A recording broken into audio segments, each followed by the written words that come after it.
Hi there, this week I'm going to show you how to make my perfect chewy pavlova. Some people like their pavlova to be kind of soft and smooth in the middle, but not me. I like mine to be sticky, sweet and really chewy. So if that's how you like your pavlova, then listen up because I'm going to share my own recipe handed down from my mom on how to make a perfect pavlova.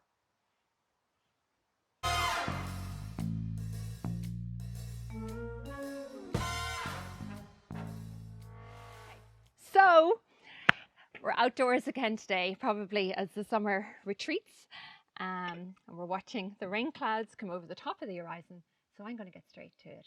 So listen, what you need is 4 eggs, kind of medium to large size eggs. These are organic eggs and I got them from Don's. You need 250 grams of castor sugar. Now this actually is all I use in my pavlova. But if you're making the pavlova to make it more soft and spongy in the middle, you'll also have cornflour, vinegar, and maybe a little bit of vanilla essence to taste. But I don't use those at all. I am literally making a kind of undercooked meringue. Okay, so that's what my pavlova is, an undercooked meringue. So let's go. Okay, so we all know I'm not a great cook. So I think one of the hardest bits is that you gotta separate the eggs. Okay, so in 2 little clean and dry cappuccino cups. Oh boy, you can see, really important, right? Whoops, there you go. So you can use the egg yolk there later for hollandaise sauce or something else like that. So you separate out the eggs. You definitely have to separate them out like this, okay? Because if you put all the egg whites into your clean glass bowl, and remember again, it has to be glass.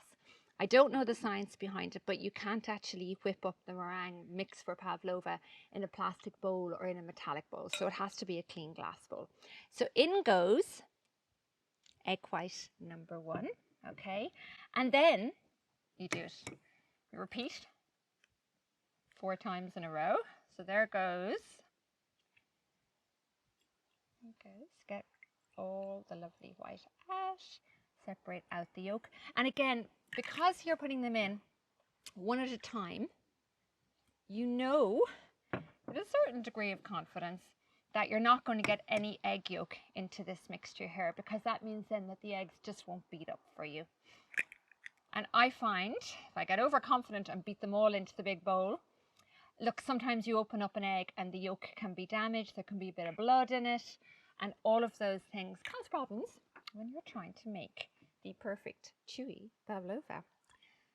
And of course, I don't know if you know this, but I didn't until my very wonderful pal, Don O'Neill, was up here for dinner earlier in the summer, and he brought up his pavlova.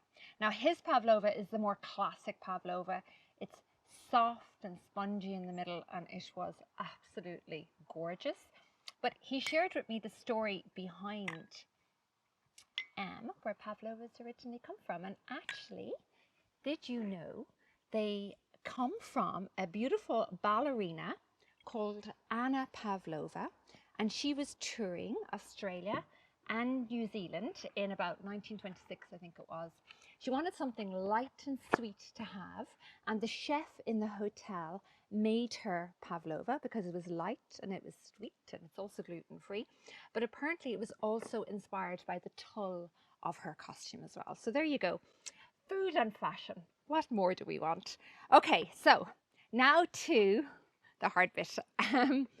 Again, look, because this is the second of the 2 things that I make, okay? I have never invested in a food processor. So this is just a nice little thing that kind of actually reminds me of when I used to make pavlova with my mom when I was growing up. So it's just a very basic, what do you call it, whiz thing. And what we do now is we beat the eggs. See how good the sound is now in this. We beat the eggs until they are stiff.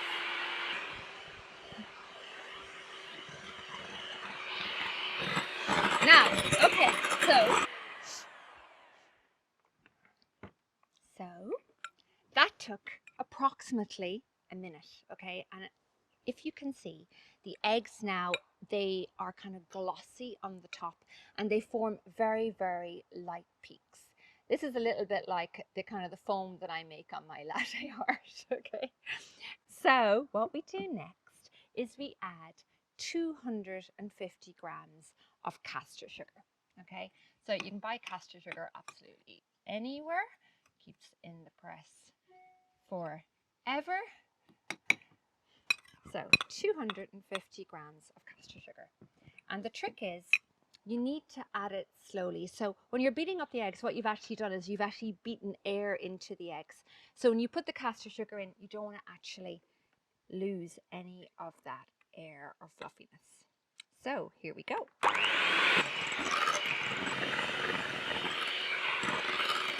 So voila, there we go. So when you're finished whipping in all the sugar, the end result should be quite stiff, and again there should be kind of a glossy look of it. And look, I'm not going to do this in case it all goes disastrously wrong, but it should be stiff enough to hold over your head, okay?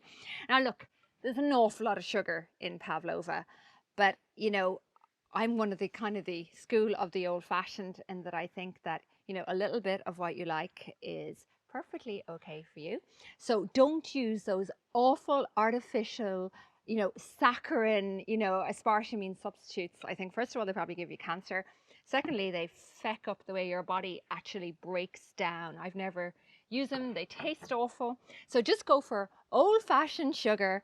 And sure, look, at the end of a dinner party, once they've finished eating your pasta and pesto, this sugar dessert will jizz everybody up, okay? So don't be afraid of the sugar. So what you do next is you take your beautiful meringue mixture and you put it on baking paper. Now what I do, even though baking paper does not stick, I actually put a tiny little bit of olive oil and I just literally brush it over the top of it so that your beautiful meringue mixture and cooked pavlova easily extracts from the baking paper. You then preheat your oven to 120 degrees. That's for a fan oven. So it's quite a cool oven, and you're going to take your pavlova mixture and you're going to bake it in the oven for an hour. And what I do is I then turn off the oven and I leave it then in the oven for another hour. So essentially what you're really doing is you're actually just drying out the eggs. Now what I didn't mention there is if you want a more spongy pavlova, it's a really good idea at this point is when you put in your corn flour, your vinegar and your tiny bit of vanilla essence. But as I said, I don't do that because I like my pavlova sticky, sweet and chewy. So again, these are all personal preferences. And you know, I'm just about to, you know, smile with happiness because there's been kind of a light drizzle of rain and now I actually think the sun is going to come out.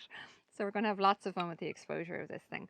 So again, it's all about not beating the air out of your eggs, okay? So you got to spoon this out. It's actually heavier. Onto your baking paper, okay? Nice and gently. So again, you're not aggressively pushing it out. You're literally gently spooning it out, keeping in all of that lovely air. It's perfectly acceptable to lick your fingers, of course. Please not want that.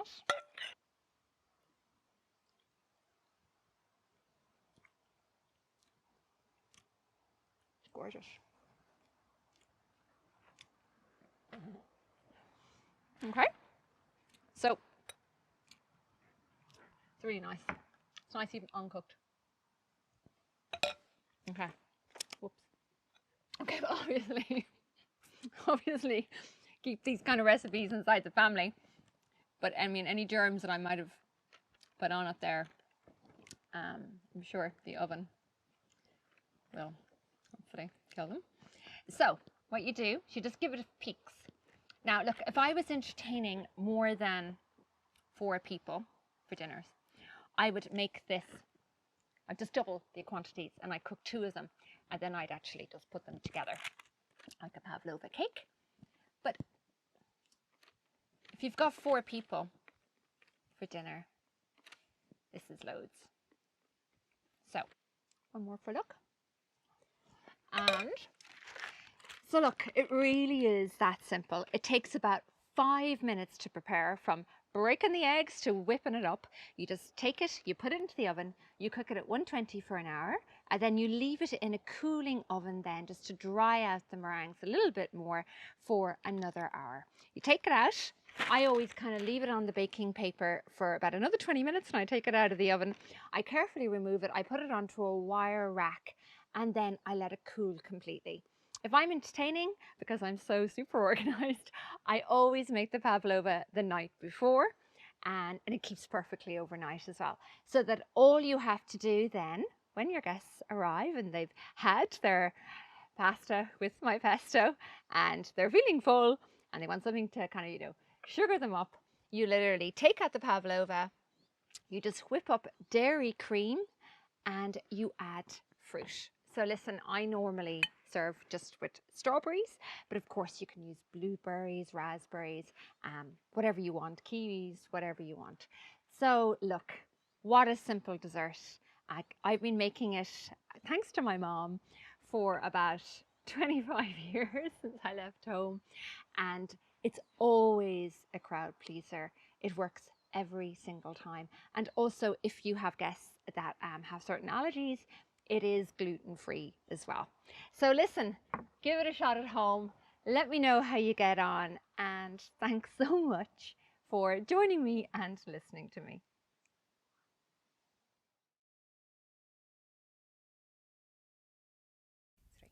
So, keeping it real, here we have it. 2 hours later, my strawberry pavlova. Look, super easy to make, super nice to eat.